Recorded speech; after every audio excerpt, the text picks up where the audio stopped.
I would not be standing here today if it was not for the man to my right. If, as a person who's a first-generation American with parents that came in legally, I would like to say that I do not ever take for granted that every dream that I ever could have imagined, I have surpassed because of this administration, because of President Trump. 4 years ago, he entrusted faith in me as his personal attorney, and I have been on the journey of a lifetime every single day for that. But I have also been with him through some very dark days when I lost faith in our justice system, when I saw things that I never ever thought I would ever see. And from being outside the courtroom steps, defending him and defending our great nation, I saw the most resilience I've ever seen in my life. This man kept fighting for America, and I'm just so honored that now I get to fight for the state of New Jersey. I will do a good job, sir. I will clean it up, and we're going to make New Jersey great again. Thank you so much. Thank you.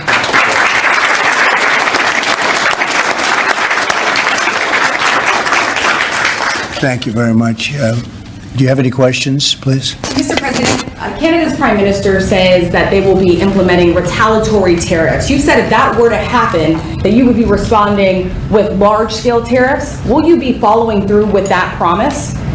Well, absolutely, but we had a very good conversation. Mark called me today at 10 o'clock.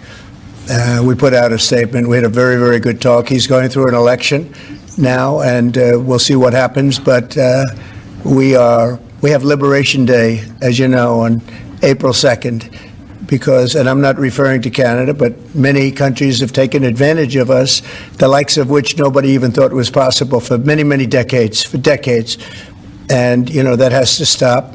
We're going to end up with a very good relationship with Canada and a lot of the other countries. Some we probably won't. It won't be so pleasant, but I think most countries are agreeing with me. They actually, many of them have actually apologized. They said, look, we have taken advantage. And I don't blame them as much as I blame the people that stood, in this case I can say the men, because so far they've been all men, haven't they? But the men that sat right there and behind the Resolute desk, mostly the Resolute desk, you know.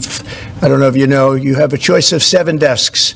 The Resolute is the one I like, but some chose other ones. But they sat right behind a desk right in this location, and they let our country be hurt very badly. But I didn't do that. So, but we had a very good talk, the Prime Minister and myself, and I think things are going to work out very well between Canada and the United States. Yeah, please go ahead. Mr. President, how are the talks with India on tariff going on? And what is the expectation from India? How much do you want? Well, you know, Prime Minister Modi was here just recently, and we've always been very good friends. India is one of the highest tariffing nations in the world. You know that. I know. Thank you for shaking your head, but it's brutal. It's brutal. They're very smart, and he's a very smart man and a great friend of mine, actually. And we had very good talks. I think it's going to work out very well between India and our country. Very, very well.